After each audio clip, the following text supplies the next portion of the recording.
Hi guys! Welcome back sa aking YouTube channel. I'm your REE Board Exam Buddy, Prince Ian F. Cruz, and I'll be your lecturer for today's video. So sa video na to, magfo-focus tayo more on problem solvings ulit. So ang cover ng problem solving natin, more on conversion from general form to standard form.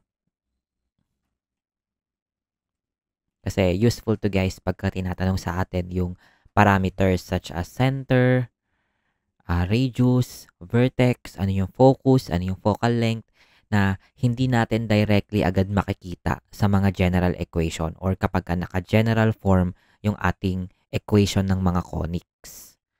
'Di ba nung mga previous video, meron tayong example sa hyperbola na kung saan given tayo ng standard form tapos yung nasa choices naka-general form.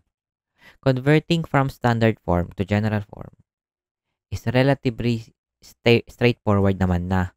Kasi ano bang mga ginagawa natin? Kapag ka standard form to general form, 'di ba? Basic expansion lang ng binomials tayo, 'di ba? Expand, i i-a-add lang, i-distribute yung mga coefficients, add mo lang yung mga similar terms, very straightforward naman na siya. Kasi kahit sa ibang conics, kasi 'di ba hyperbola 'yan, kahit sa circle, kahit sa ellipse, ganun na ganyan lang din. Easier siya compared sa kabila na converting from general form to standard form. On the other hand, converting general form to standard form ay more challenging siya kasi it requires completing the square. Kumbaga, pag sinabing completing the square, minamanipulate natin yung terms to form a perfect square trinomial. Ayan, kailangan perfect square trinomial siya para makompress natin sila sa ganitong form. Kasi yan yung mga nasa standard form, di ba? So, kailangan perfect square trinomial bago siya makompress to binomial na naka-square. Tapos, may mga times na hindi naka-perfect square yung trinomial. So, ang ginagawa natin, mag-add tayo ng constant. Sabihin natin 1. Basta ang rule, kapag ka nag-add ka sa left-hand side ng equation, mag-add ka rin sa right-hand side. So, more on manipulation or algebra yung kailangan natin gawin para ma-convert natin yung isang trinomial into a perfect square. Okay. So, mas mapapadali ito guys kung mag-solve tayo ng mga example. So, example number 1, the equation of the circle is given as x squared plus y squared plus 6x plus 8y minus 144 is equal to 0. Determine the area of the circle. So, kailangan nating mahanap yung radius dito. 'Di ba sa standard form kita na agad kung ano yung nandito, square root mo lang, yun na yung radius. So, kailangan maging ganito itsura ng ating form or equation. Basta kailangan maging standard form siya. So, pagsama-samahin muna natin lahat ng x. So, yung 6x saka x squared. Kailangan natin mag-add ng number dito. At mag-add ng number dito. Tapos itong 144, lipat na natin sa kabila. Kasi di ba sa standard form, lahat ng constant nasa right-hand side.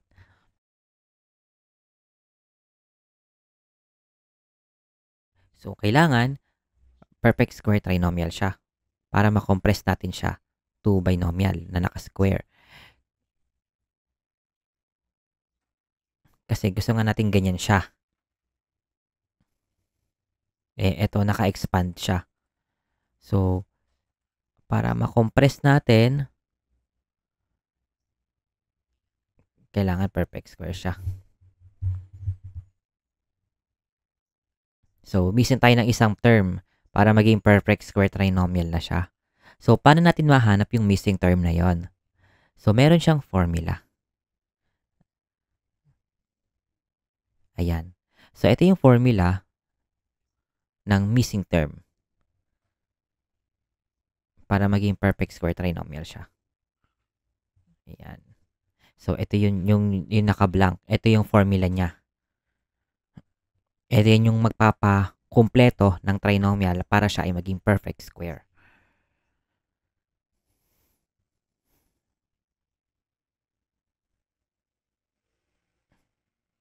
Yan. So, kunin muna natin to.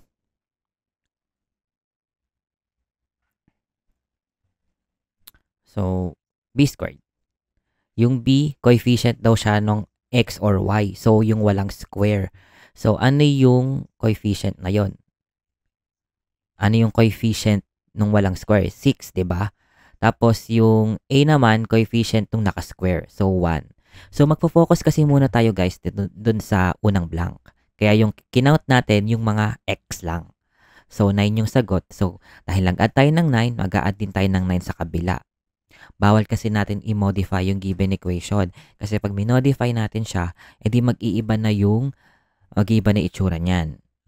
So, dapat lahat ng ina-add natin sa left-hand side ng equation, para ma-negate siya, i-add din natin siya sa right-hand side ng equation. Para basically, wala tayong ginawa or wala tayong minanipulate dun sa equation. So, para lang tayo nag-add ng 0. Okay. So, dun naman tayo sa y. So, ganun ulit, same formula. Yung b, ano yung coefficient ni walang squared? So, 8. So, ito yan. Ito yung focus natin. Yung trinomial na yan. So, yung a, yung coefficient naman nung may squared, so 1.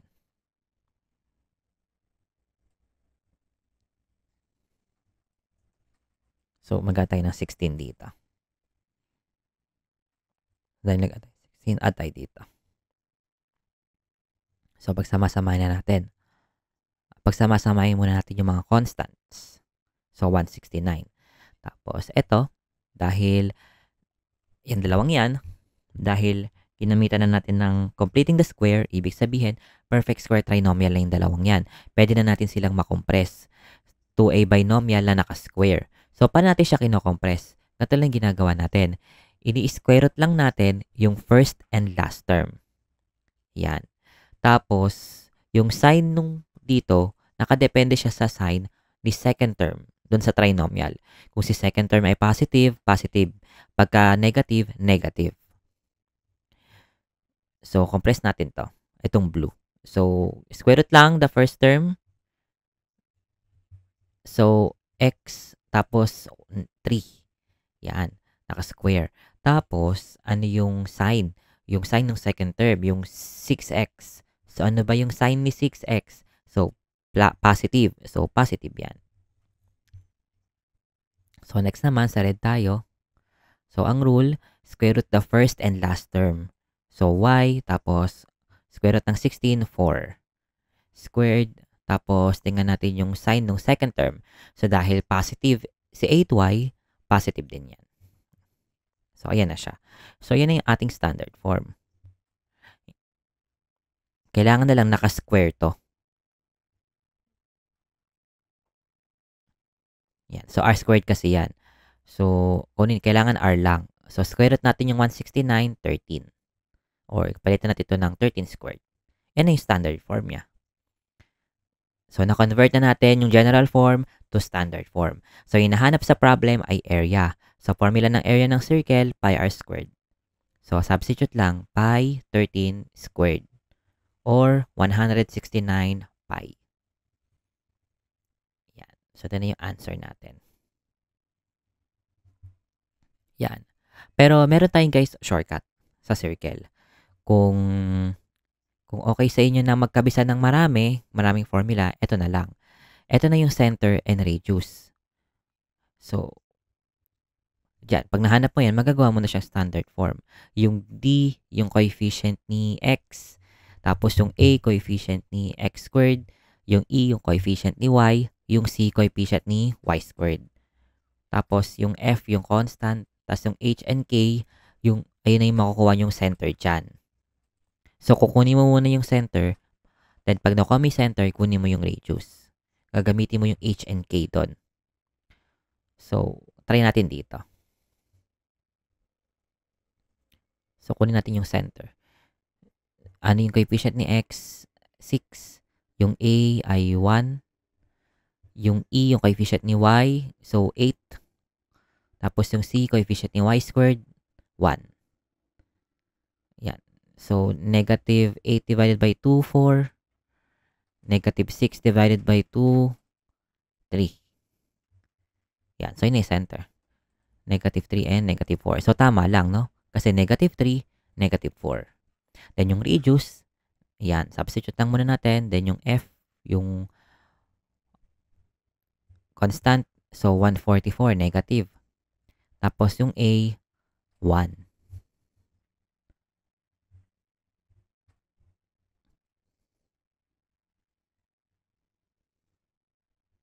Yan, 13. 13 din yung lumabas. So, tama lang. Yan. So, pwede to. Pero, siguro mukha siyang easy na merong madaling formula.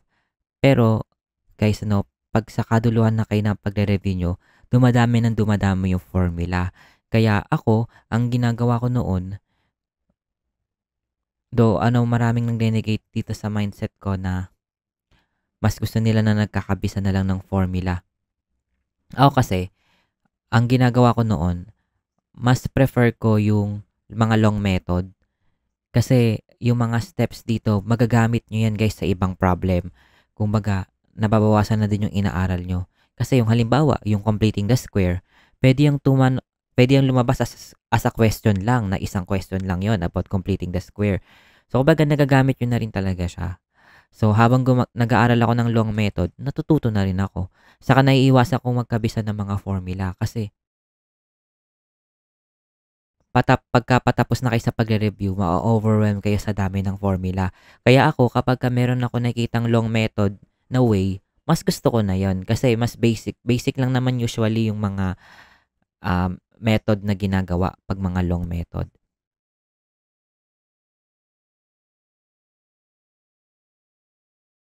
Yan. Pero yun nga, gaya ng sabi ko kanina, it depends sa kung anong gusto nyong technique. Kung gusto nyo, yan, kanya-kanya naman kasi tayo ng diskarte dito sa board exam. So, ayun. So, meron tayong shortcut formula kung ayaw nyong kung ayaw nyong mag-solve ng long method, ayaw nyong mag-completing the square, ayaw nyong mag-algebra, meron tayong formula na pwede nyong kabisaduhin. So, ayun lang muna siguro guys, no? So, sana meron kayong natutunan. Don't forget to like and subscribe and mag-comment ng mga topics and tanong na gusto nyong i-discuss natin sa mga future videos. So, ayun lang guys. See you on the next video.